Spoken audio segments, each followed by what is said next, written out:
So the potential applications of CRISPR are manifold, and we're very lucky to have with us today a diverse range of panelists to explore the potential uses, challenges, and opportunities associated with CRISPR in personal and public health applications. So we have with us on the panel today representatives from health communities and interest groups where CRISPR technology may one day be applied, and also from regulatory spheres where CRISPR is to some extent already challenging existing ways of thinking and existing ways of working. So I'm very much looking forward to seeing how the conversation unfolds, and I'd like to start by asking you each to provide an introduction to the audience, so maybe 1 to 2 minutes, and Hans-Juergen, perhaps we could start with you. Happy to start. Thank you first of all for the invitation. Something about myself. I think I'm curious and easy to be inspired person. That may explain that I choose a training as physician scientist. I spent some time in academia running my own lab as a principal investigator, and then at some point made the move into industry. Since 12 years or so, I work with Novartis Pharma in Basel, Switzerland. And I choose regulatory affairs, which is the interface where we collect our data that we have collected, put them into dossiers, and put them out to the health authorities for checking and for approval.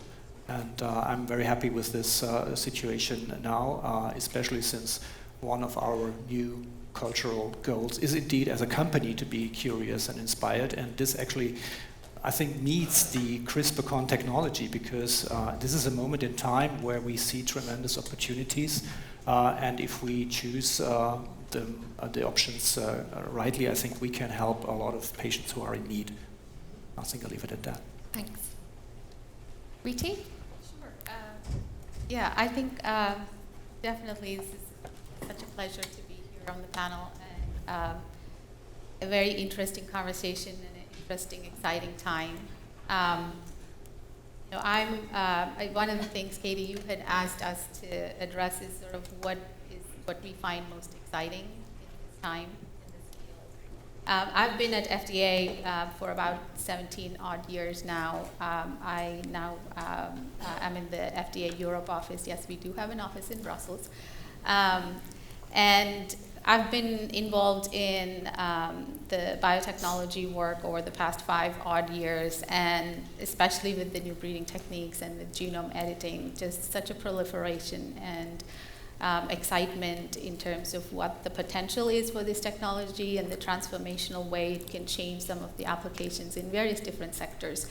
I'm very excited about the potential for the technology and the promise that it brings. But I'm also equally excited about all of the really proactive and leadership role that FDA is playing, especially in the human medical products area. And over the course of this conversation, hopefully I can touch on some of them. But FDA is taking a very keen interest in helping to bring some of these products, safe products, to the market, to patients quickly and effectively. We have a lot of stakeholder engagement that's underway, scientific engagement, as well as clarifying our policies and frameworks. Thank you. Jorn? Yeah. Again, thanks for having me here. I'm here for the Coeliac Youth of Europe. I'm myself a celiac patient, so I can say for most of the people who have celiac disease, we are hoping for a cure, that we don't have to buy expensive gluten-free food that's in the long term a little bit of unhealthy.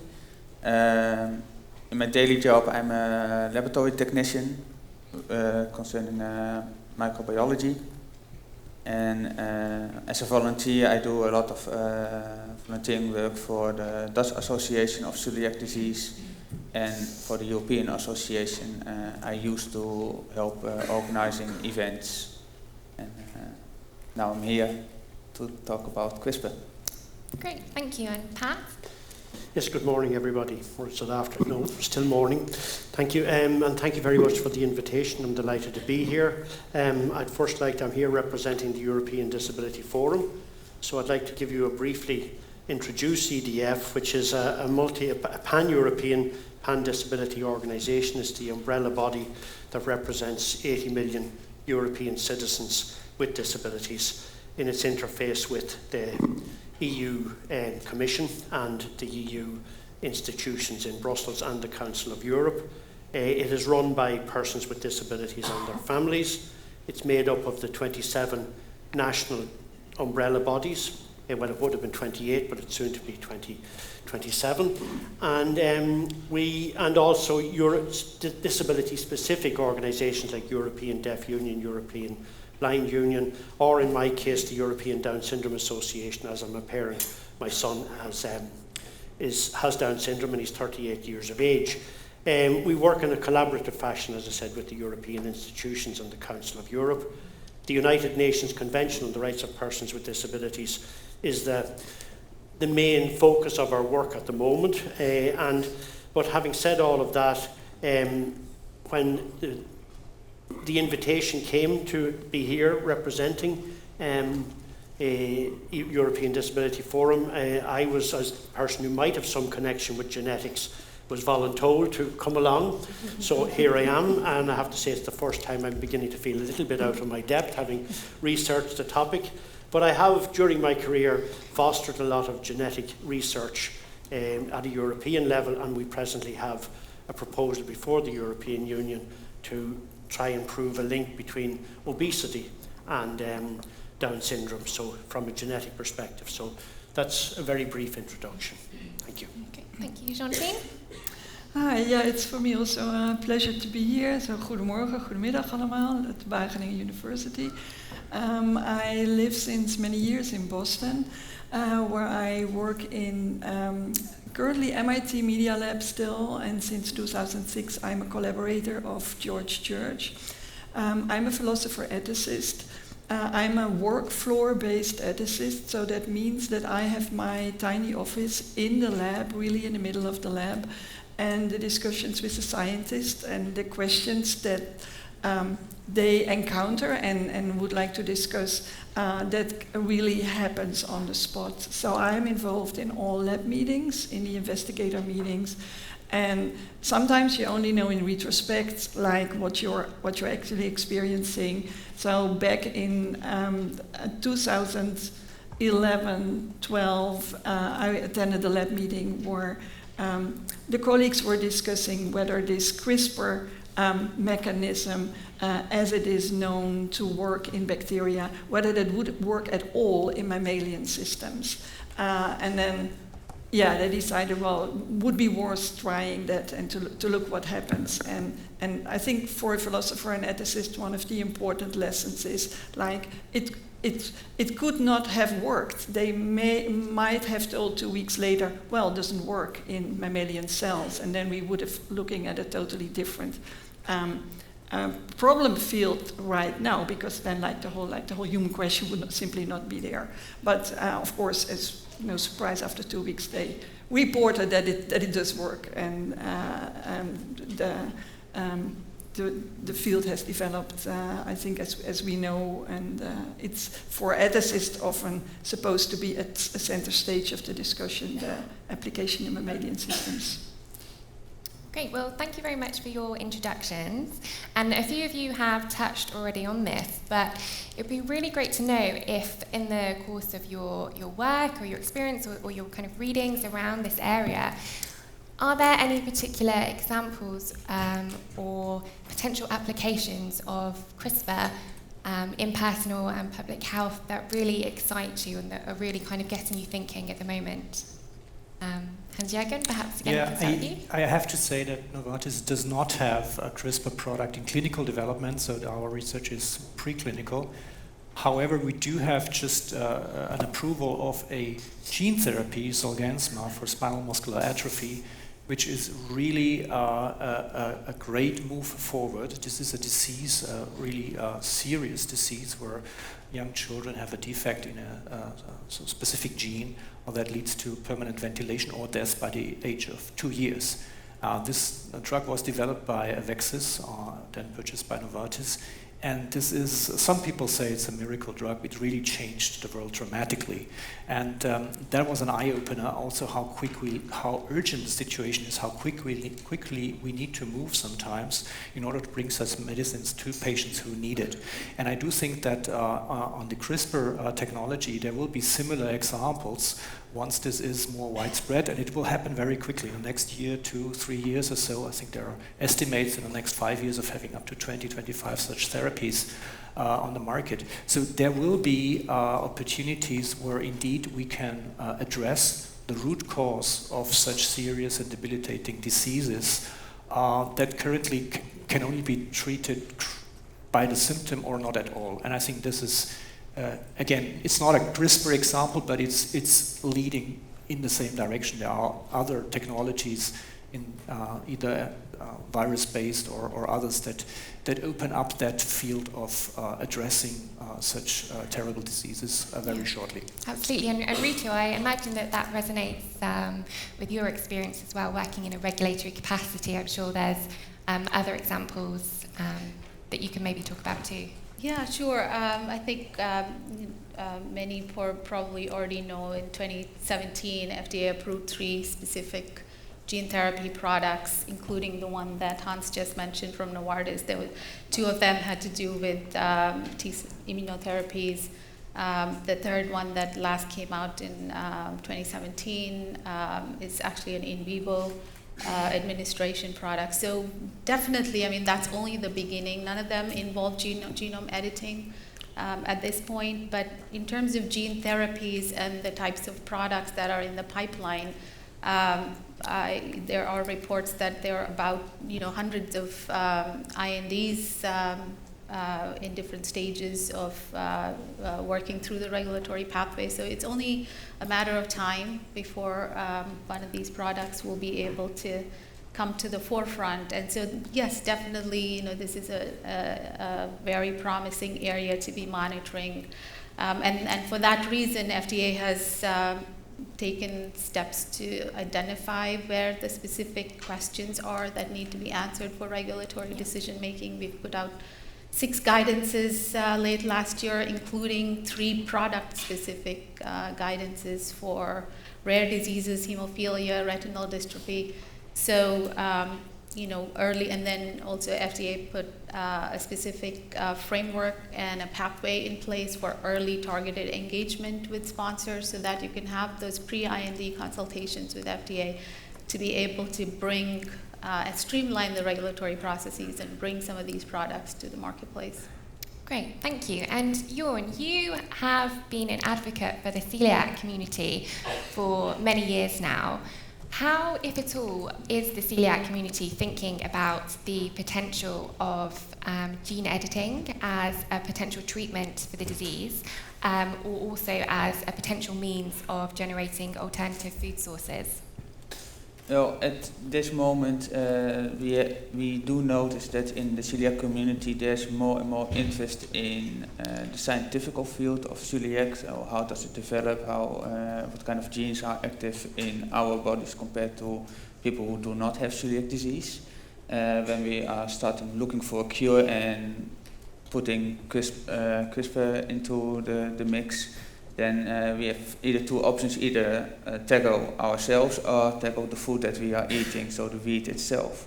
And as the presentation before this discussion panel already stated, that trying to make the wheat less toxic for us to remove the gluten particles that make us sick would be one of the best options at this moment.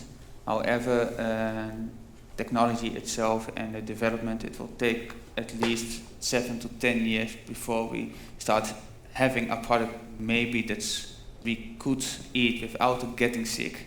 But then again, in Europe it's not yet allowed, so then we have to tackle the law against GMOs or CRISPR-Cas9 to have food for us available that we can eat without getting sick.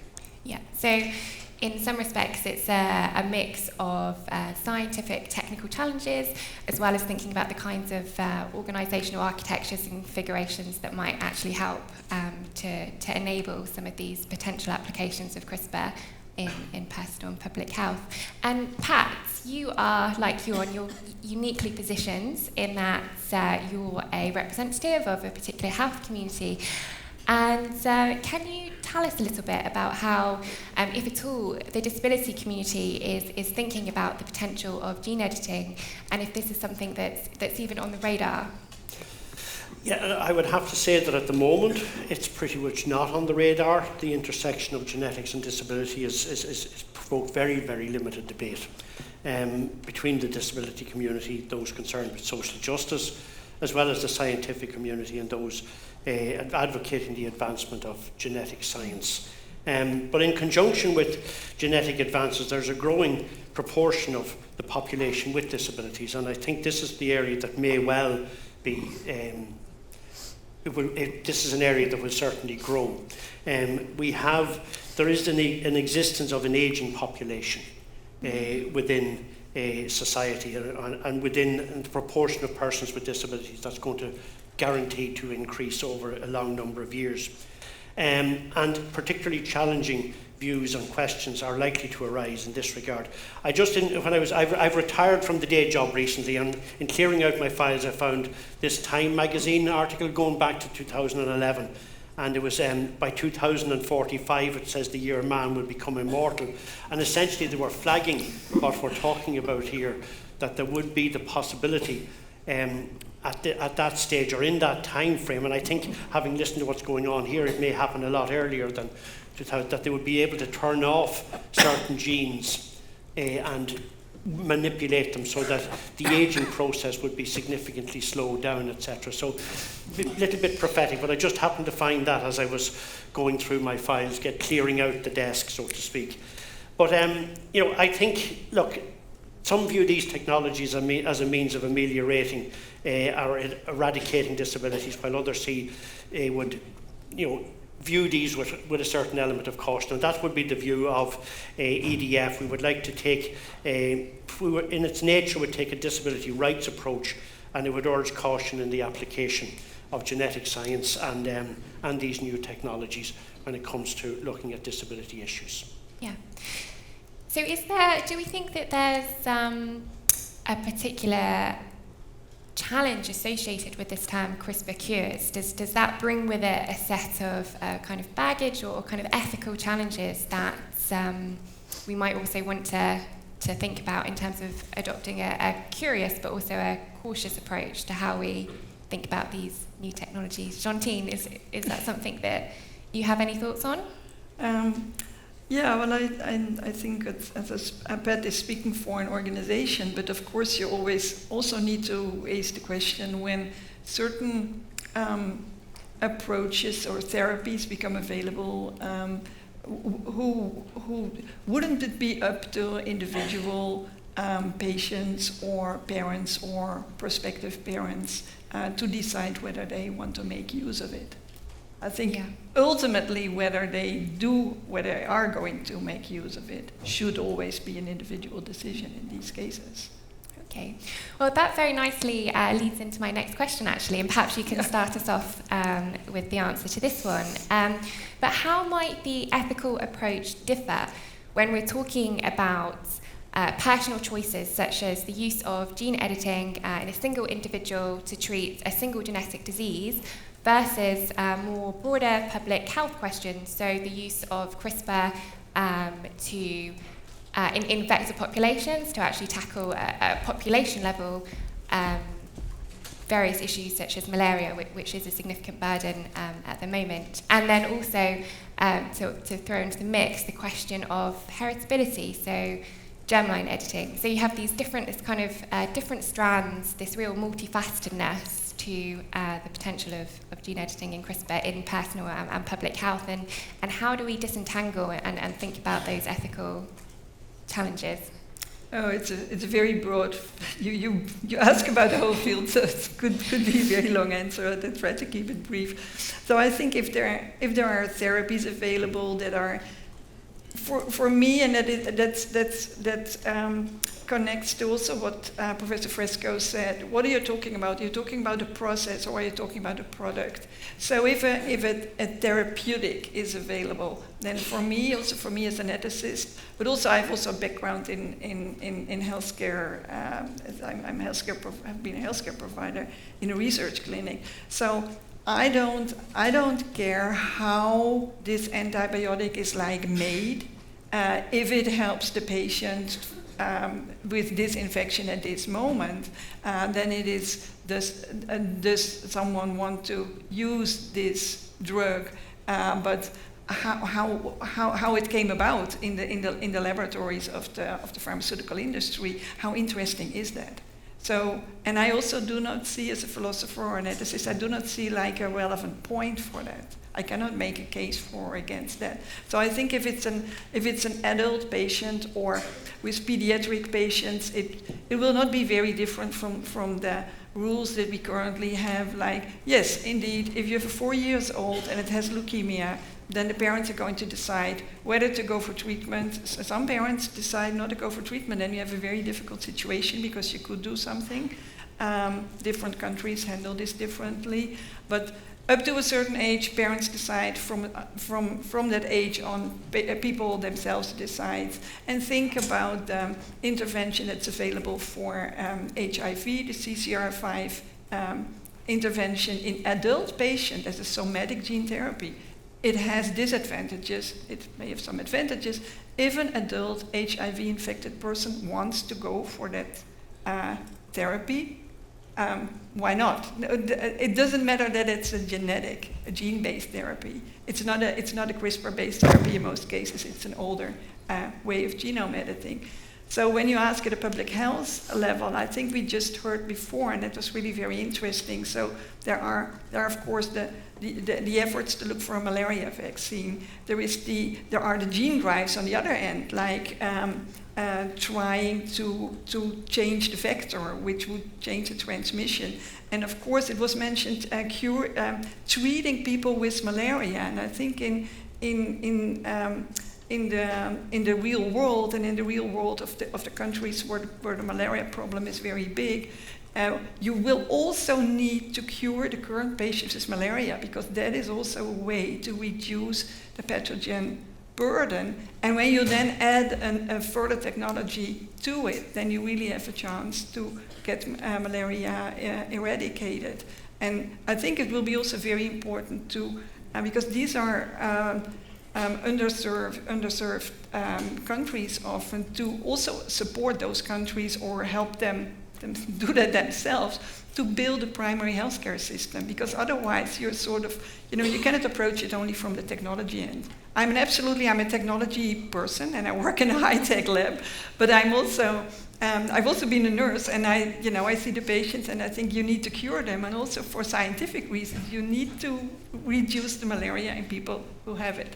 And germline, the whole germline editing, I think that's a separate topic, and I think maybe one of the others should say something at this point. Is there anyone else who would like to? If I could just add, I think the promise at the moment that CRISPR brings is that perhaps a one-time treatment can lead to a long or even lifelong result of patients of specific genetic diseases, whereas of now, without CRISPR, either there is no treatment or there is chronic treatment of the symptoms, which for the individual is not probably the best, nor is it for society. So I think that is an aspect that I would like to add to what you just said. Thank you. Any other comments? Okay, well, Ritu, you work for an American policy and regulatory agency, but you're housed here in Europe. And especially when working in an international context, it can be difficult for governments and policies to actually keep up with these scientific advancements that we're seeing.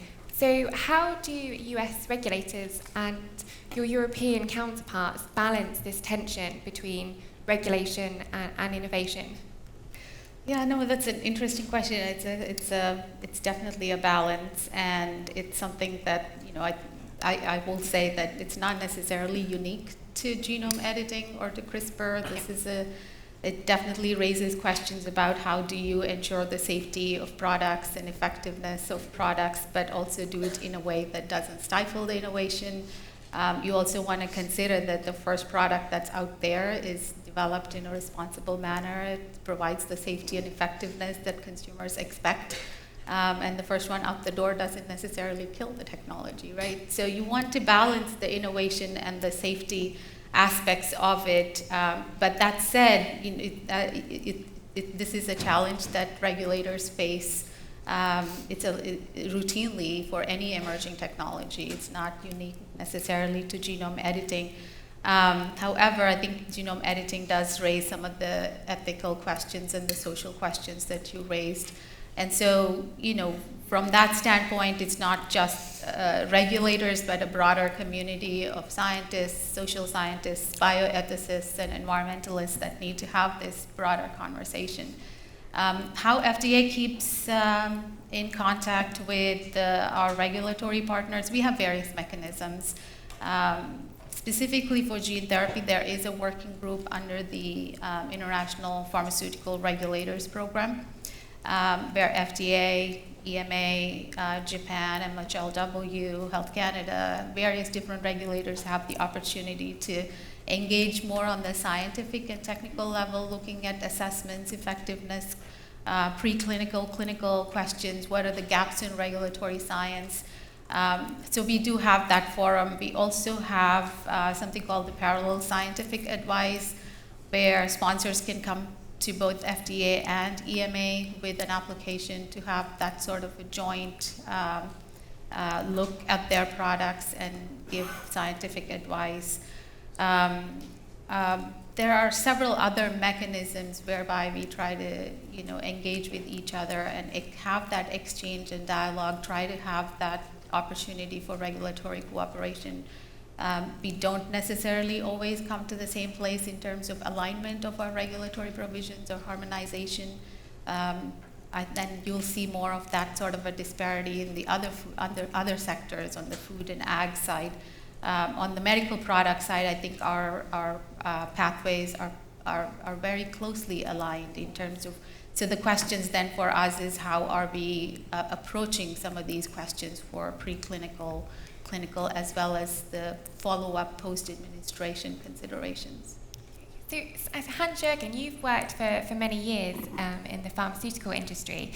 And I wonder if you can tell us about, building on this discussion, how regulatory decisions and thinking about research and trials related to gene editing differs, if at all, from more conventional R&D approaches or more traditional drugs. Yes, I could do that. So one thing that Ritu mentioned is the possibility to interact with the regulators and ask for their requirements early on. And so Novartis has taken advantage of these, what is now called interact meetings during early preclinical development to understand what toxicology data are needed, what biodistribution or off-target information is expected by the regulators in order to convince them that the product is ready to go for the first time into human beings. And this early interaction is very important to not go into the wrong direction, then learn later on, oh, we should have done something very different because in the meantime the field changed.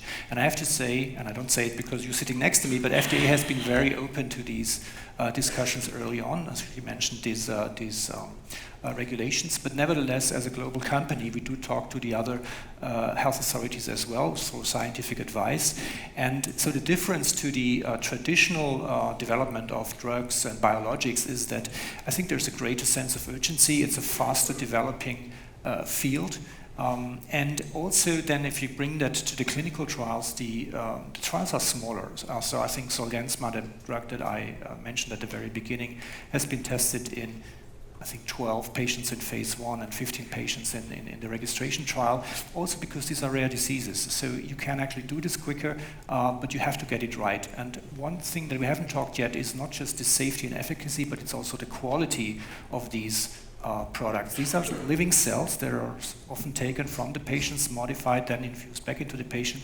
So that has unique requirements to maintain a certain quality so that the the effect is the same going from patient to patient. And that is not trivial. There is a very complex manufacturing machine behind it that has its own challenging in inspecting, regulating, and so on. So that is also a big difference to the known drug development path for small molecules and biologicals that we have done for decades now. This field is, as I said, still unfolding, and we certainly have to learn quite a bit more to know exactly how to do that.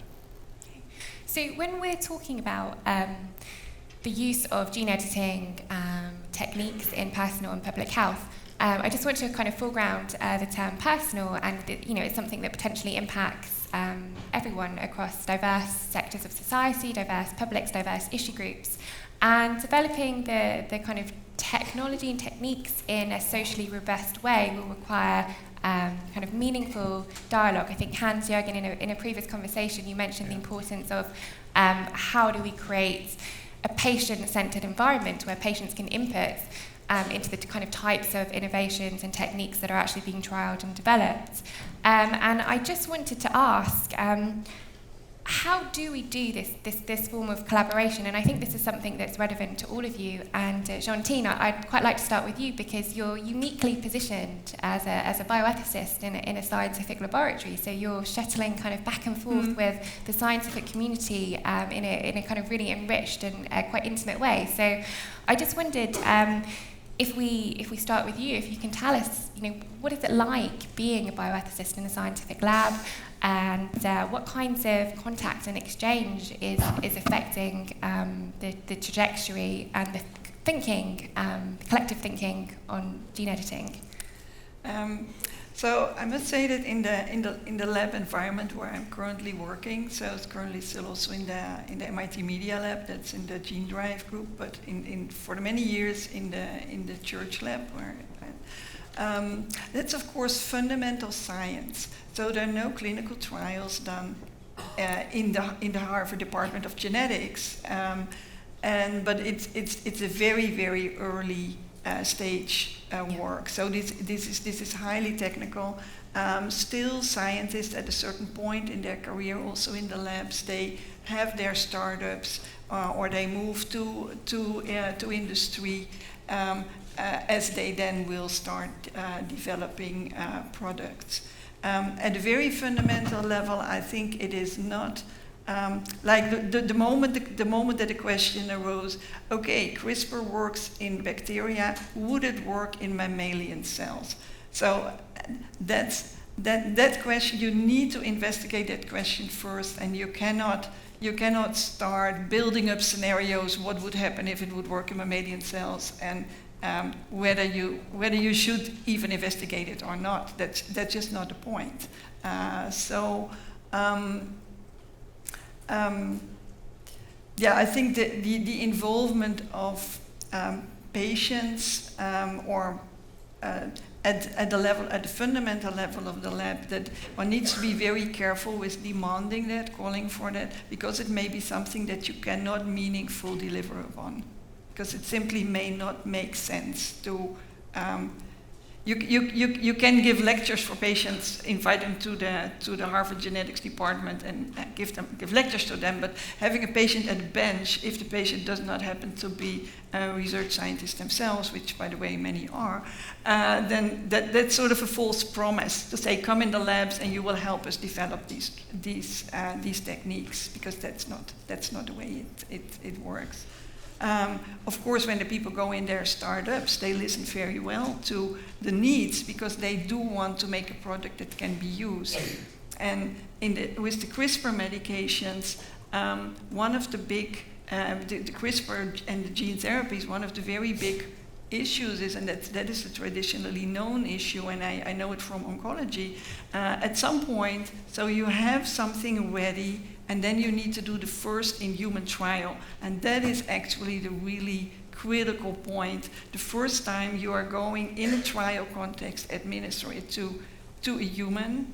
And of course, in the extension of that is also the problem with when you make heritable changes where there is still an added dimension, and that makes it much more difficult. But the problem is already there, and I heard it from the CRISPR companies that are in the Boston area, that they are really, so they know, they basically know it will work, but the moment you are going to try it, if it would not work as expected or would have unanticipated side effects, the whole field and also your company and this drug would have an enormous setback, and it would be hugely disappointing for patients, because the hopes, people who want to engage in these trials, they have incredibly high hopes, like the parents of the children with the SMA. Their child is going to die, so they hope this will work and everything sounds good. But the moment you're going to administer this the first time in a clinical research context, that is really, really very critical. So I think you've raised the question there of how and when do you engage with diverse stakeholders and publics, and it's a challenging question, and there'll be different answers in different contexts. And Pat and Jorn, I wonder if you have any thoughts on kind of what it might mean to collaborate, to work together with policymakers and institutions, organisations. How do you collectively have a meaningful dialogue that can move this forward in productive ways? Yeah, I was about to come to that actually, but anyway, yes, I mean over the years, in my involvement again at a local level, national level in Ireland, but Down syndrome Ireland, I would have fostered quite a lot of research where we would have gone to the universities, the various institutions in Ireland to conduct research. They would have come to us with suggestions where people wanted to get involved in doing various research on various areas, particularly around the health areas, etc. And we would have always insisted that they would have ethical approval from their supervisory bodies, etc. And then we would engage with our members throughout the whole of Ireland, and we would bring them on board. We would have meetings with them, etc. And we would also facilitate meetings between those researchers and national government or the various government institutions to get the funding if they didn't already have it. Or we would go out and we would fundraise separately to promote it if we thought it was a worthwhile event. I think the biggest issue around where we are at the moment is that I think this technology, it needs to be looked at, it needs to be embraced, I believe. But it also there's a huge information deficit there for people like me, like a lot of other people, who might reasonably be expected to have some knowledge of it and who had very little. And like recently, last week I was in the UN in New York at the Conference of States Parties on the UN Convention. And in preparation for this, I was trying to find people whom I thought might have some input. I found one, professor of law from Harvard, who's the only one who could give me point me in a certain direction. So I think there's a huge information deficit there, and I think that's something that needs to be worked on. And certainly, if you're going to move out into the mainstream this technology, I think that needs to be looked at. Yeah, no, I think that's very interesting, and I like the term information deficit. So certainly from a social science point of view, there's been a big push in science and technology studies against assuming that the various publics or lay publics have a knowledge deficit. But I certainly think, from what you said, there's an information deficit, and that's very different. That's not assuming that there's a kind of lack of understanding. But I think what's quite challenging about gene editing as a topic, how do you talk about gene editing? How do you make something public when, just by the very nature of what it is, it can be quite challenging to talk about? So from some of my kind of previous work, where gene drives are being developed with a view to releasing them in sub-Saharan Africa, and in certain places there isn't a kind of, in local dialect, there isn't a word for the term gene. So how do you make public, how do you do social innovation that is up to the same level as the kind of technical innovation, so that it's done in a kind of really meaningful and robust way, which I think is really interesting. I think there are certain ways of doing it. I think if you go back round to the very basics, if you want to set off a campaign about anything, even if it's an information campaign, you have a plan, you work your way through it. I think even though somebody mentioned not in a joker's way, social media, that is something that is it's ubiquitous, and it's that, you know, Facebook is the Wild West of the internet, but at the same time it has penetration, and mobile phones are everywhere, etc. You would build up, you would plant articles, you would get people to write editorial comment, you would make sure that it's out there, and it will eventually get into the people's consciousness, and they will, and that will ultimately lead to a better understanding, I believe, rather than them sort of whispering in the background, and they get all sorts of, their mind run off in all sorts of tangents. Yeah. Like one of the ladies I met in New York is a very high and a very well-respected expert on accessibility issues for people with disabilities. I shared a panel with her. At the end of it, I got talking to her, and she was doing all sorts of traveling as you do. Turns out she has a daughter with Down syndrome. I was saying that I was coming here this week, and then all of a sudden, and this would be a very knowledgeable lady, was of the opinion that this sort of research would take away the daughter that she had loved and cared for the last 25 years. Her daughter's 25, and I assured this would not be the case, that they would possibly alleviate the cognitive deficit that her daughter had. She might be more receptive, etc. Her cognitive function might improve.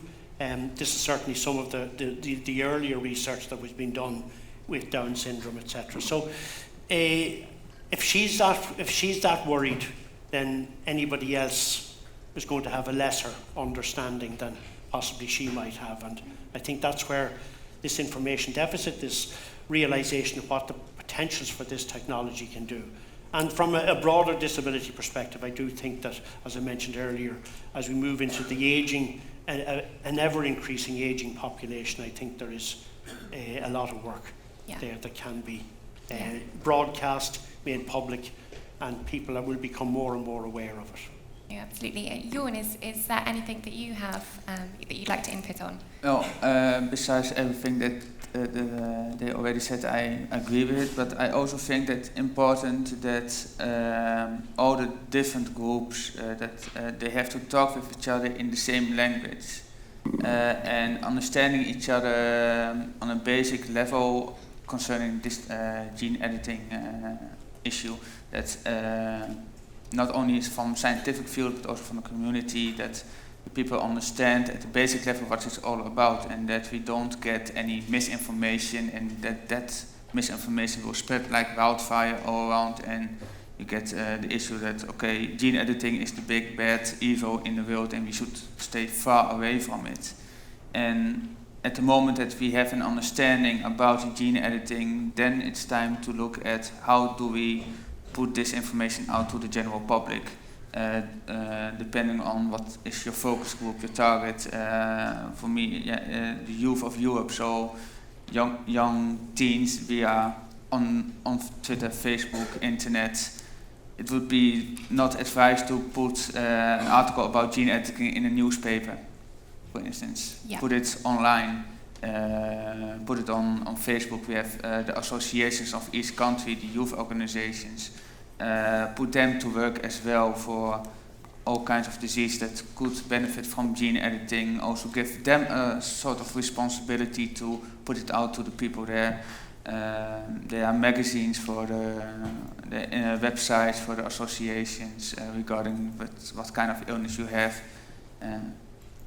Contact the people in a way like that, but make it understandable for everybody, so that somebody who doesn't have a biological or technical or scientific background also understands at a certain level the pros and cons of gene editing. So context matters, context, everything. Great, thank you. Well, before we kind of make public this section by turning to the audience questions, I just wanted to quickly ask each of you to reflect on one of the polling questions, which gets at questions of equity, and it would just be good to have your take on this. Do you think that CRISPR stands to make health outcomes more or less equitable? So Hans-Juergen, perhaps we could start start with you. Yeah, I think the access to this new technology is indeed a critical point. And I've followed with interest the discussion on the agriculture area, where there's also the concern there are a few companies dominating the market and excluding others from access. Here with the CRISPR technology in health, it's really about the individual. Will individuals have access? Will their health insurance prohibit their access? And I think this is, one has to analyze it a little bit. Our health systems have been built on the promise to provide healthcare for chronic treatment over a long time. Now here comes a technology, as I said before, that has the potential to, with one administration, cure a disease. So what's the value of such a therapy compared to the traditional treatment that you get? I think these are questions that need to be discussed. And it requires answers from not just the industry, but from payers as well, and others, from the public in general. So I think there are some suggestions on the table, like, for example, annuity-based reimbursement for the drug, or some kind of outcome-based payment, so that you pay over 5 years only as long as there is an effect of the drug, as long as it works. So there are different ideas there, and I think this is a whole new field that I think could be a meeting on its own to discuss how in the future the society or the payers working for society, in a sense, will address that access and on a whole scale. And then, of course, on the individual basis, I think there are examples how there are special programs to help out for those who are in need and cannot access those drugs. I have to say, though, that this is, of course, a very much Western society discussion. I don't know how that applies now to countries who are not at the same stage of development. So again, I think this is more a question. I cannot provide an answer to how to deal with this on a big scale. But lots of important questions raised. Thank you. Ritu, do you have any thoughts? Yeah, I mean, I think in terms of access, the key role that regulatory agencies can play is to streamline our processes and help products go through our process and get them to the marketplace as efficiently and safely as possible. And so I understand that now with CRISPR, unlike in some other previous traditional manufacturing technologies, it's now more, you have a more diverse scope of manufacturers and producers who can get into this arena, just because of how the technology allows for applications to be derived from it. And so there may be, unlike in the past, some smaller companies and firms not as familiar with the regulatory pathway. And so FDA has put in place specific programs to do more of that hand-holding. And I think another area that probably can be helpful in terms of getting products through the process is at the preclinical, pre-competitive R&D stage, a more open scientific dialogue and engagement, and a more forward-leaning in terms of both the manufacturing, the one Hans mentioned about quality by design, scalable processes, but also for clinical trials, looking at more well-conceived clinical endpoints. I think those types of interactions ahead of coming into the regulatory pathway can definitely make it more streamlined and more effective. So, question again of time. And Jorn, do you have any thoughts? Well, I think we should also look at monitoring whose access should be for everybody who wants to use it, of course, but also monitoring who is using it, for what purpose, make sure that it sticks to the rules that we apply to the monitoring system when it's in place. Yeah, and I think there are particular, from a disability perspective, particular issues around this. And Hans-Juergen mentioned one of them there, sort of there's the potential for discrimination and around privacy issues when it comes to the likes of insurance, etc. But I think that there is a need for it to be made available on an equitable basis across the board. I'm not sure what the costs involved in all of this are. I reckon it's not cheap, but I do know that even in Ireland, having gone through a recession, the government is still prepared to pay out up to 300,000 a year for medicines for a single condition for a single person. So, I think there are ways and means that need to be looked at to deliver this technology so that it's available on an equitable basis. Jeantine? Yeah, going back to how you asked the question, the role of gene editing in the therapeutic field, I think a lot of the editing of the genes is not so much in terms of it's not a ready drug or a therapeutic, but it's what is happening at the bench in the lab. A lot of processes in currently a molecular biology lab, like my estimate is that say 99% of the CRISPR activities or the use of genome editors, and there are meanwhile also other editing methods, are just like at the bench in the laboratory, editing, changing something in some cell or a little organism in order to gain knowledge about the function of that organism once you change it. So then when you make like a CRISPR-based, CRISPR therapeutics, a CRISPR-based drug, that's the far end, and that's in the percentage of the application of the technology, that's still a small field of it. I think it will normalize, and how we deal with the health economic things. Of course, everybody is totally in shock as we heard the price of Hans-Juergen's product. But yeah, it's of course true. Like when you when it's really curative and it's once in a lifetime, then it may be, even if the health economists start calculating, it may be a better solution. And I must say, I was very, when you look at a public use of it, I was very. I heard a very interesting remark on it from Betty this morning, who said that in fighting malaria, describing the current ways of protecting oneself. So if you would do vector control, that would be, for example, with a gene drive type of intervention, then, and I heard her say this morning, I was really happy about it, saying, well, then poor and rich people equally are protected when the mosquitoes cannot transmit malaria anymore. And it does not make the difference whether you can afford the next set of bed nets or expensive drugs or whatever. So this really, you really need to think about this, I think, in a differentiated way. And so there is no direct comparison between what you could do at a public health level and benefits, or what you would do for some very special cases of very rare diseases, where I'm absolutely committed that these people should have a right to accessible treatment, but how we as a society are going to solve that problem. That's actually not a problem of the genetic editing, but that's the problem of how we organize society and our entitlements. Yeah, so linked to this idea of how we organise society, I'd just like to take two of the audience questions, which are very relevant to what we've just been discussing. I'd like to take the middle one, and this will be very relevant, relevant to Pat and Jorn in particular. Do you see a difference between curing diseases and banning/curing disabilities?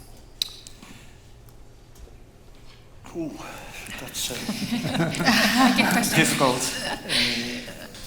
Look, where I would draw the line, I suppose, would be in curing the disability, but rather than not eliminating people with disabilities in the greater scheme of things. Yes, no.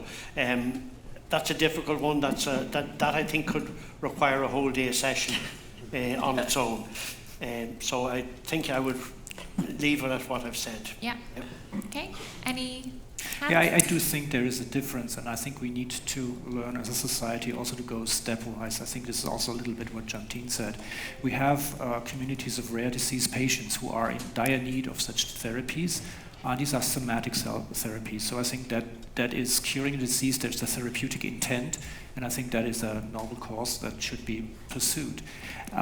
It's a bit of a difference, and I think it goes in that direction with the germline editing. I think that is potentially able to,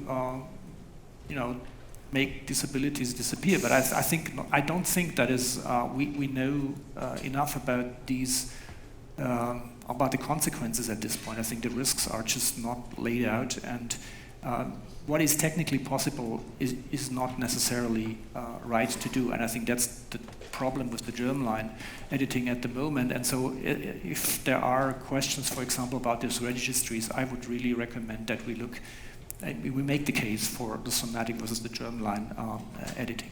I'll leave it at that.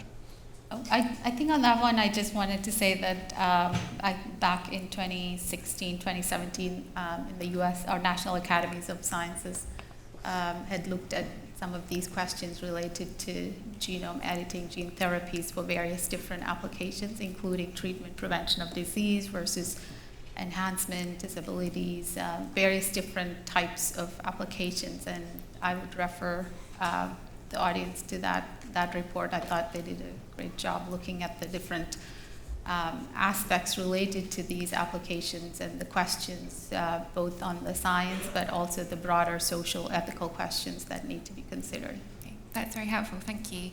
And I'd just like to, as we draw to a close, I'd just like to ask for your reflections on this question on who gets to decide about using or not using gene editing for therapeutics or gene drive. And I particularly like this latter half of the question, and why do they get to decide?